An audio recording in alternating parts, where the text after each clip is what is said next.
Hey there, G3XE here, coming to you really late at night. But I had a video and wanted to make it before I went to bed, so might as well. This is a dungeon workshop video. It is a continuation in the series helping dungeon masters. Excuse me. I'm yawning during this video. Helping dungeon masters improve, hopefully, their DMing skills, share things that I learned through trial and error, as well as players and dungeon masters alike enhance their role playing skills, hopefully. So, what I want to talk about today is an important question to ask yourself when you're creating an NPC or a character for your fantasy world, and even a villain.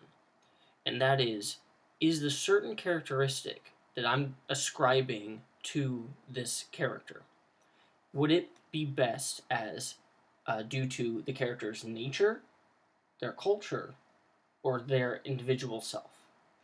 And you see this a lot in Dungeons and Dragons, especially if you read the Monster Manual. If you read the Monster Manual, you'll see a lot of phrases such as, goblins typically do this, or for orcs, X is like this, right? And this is sometimes specific to Forgotten Realms or whatever their default setting of the book is, but often I find that this can sometimes hinder role playing. For instance, let's say you have an entry saying that about a certain ghost and saying, well, let's say whites, right? And saying that whites uh, bargain for eternal life and they love to kill people because they drink their souls or whatever it is, right? Um, that's interesting. But would that characteristic be more interesting as the fate of an individual, right? That it's not a whole group of things called whites, and that doesn't exist in your world, but there was this one guy, this legend of, John, whatever, make up a cool name, but who was so desperate to cling on to life that he made this dark pact with a god for eternal life, and it turned him into something horrible, and he now walks the night mindlessly, searching for any heartbeat, any living thing that he can just snuff out, for it gives him the smallest bit of light in his otherwise deathless, nightmarish existence. Right, something like that might be a really interesting legend of one person, their individual, rather than a, I guess, quote unquote race of, oh, there are whites all around. Every white is like this, right?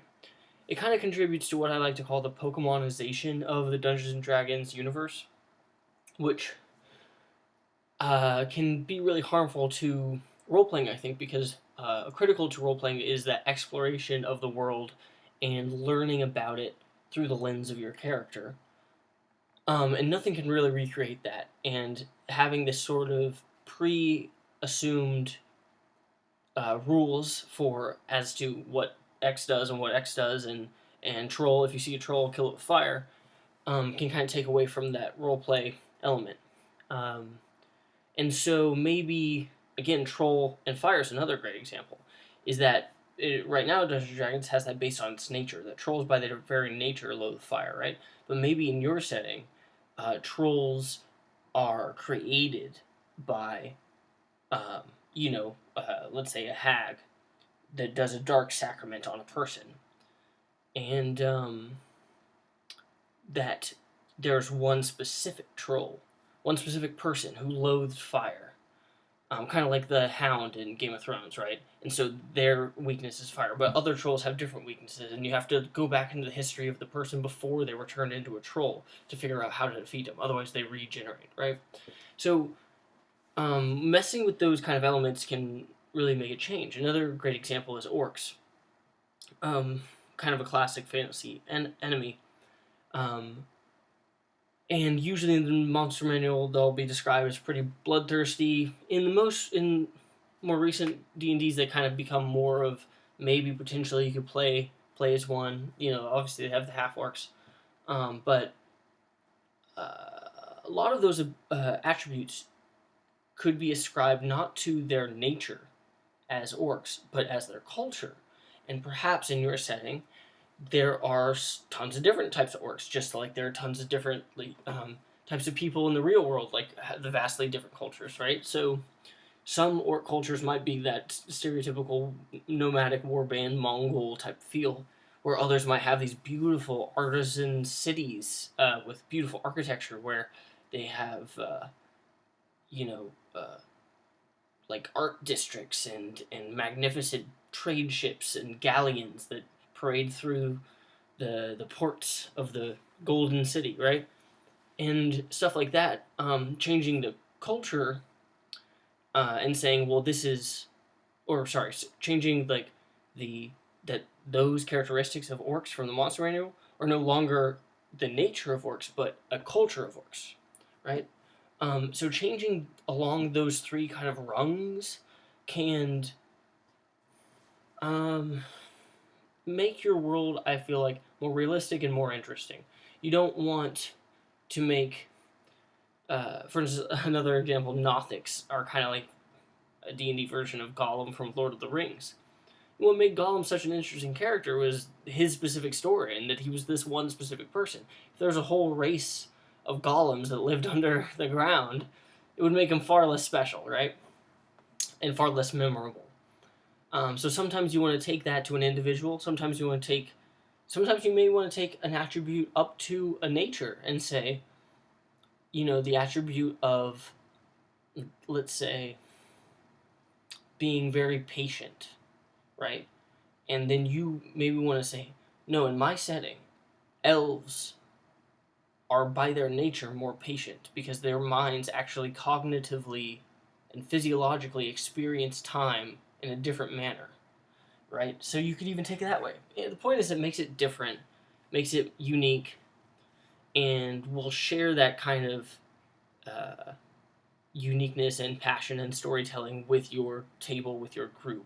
And that's the most important thing. If you're passionate about it, you got to be passionate about your specific place as a dungeon master, and that doesn't mean saying I've set it up perfectly, no one touch it, right? Because the player characters are going to touch everything in your world, and they're going to mess with everything, and rightfully so, they should.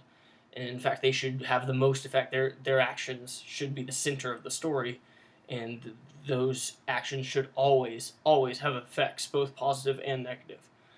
Um, uh, so something to think about. Hopefully, this will give someone some good idea if they're struggling with an idea of a character and saying, well, how do I make this orc different from other orcs, right? Maybe you want to bring it down to culture, or maybe say down to the individual, or bring it back up. But those are my 3 rungs for character kind of characteristics, and world building. And those are, again, is it based on the species' nature? Like a dragon is just born evil, a red dragon? Is it based on their culture? That, an orc could be just as fun-loving, peaceful, and frolicky as an elf, but because of the culture they're born into and the geographical location and everything, they grow up far more rugged and terse? Or is it based on the individual, saying,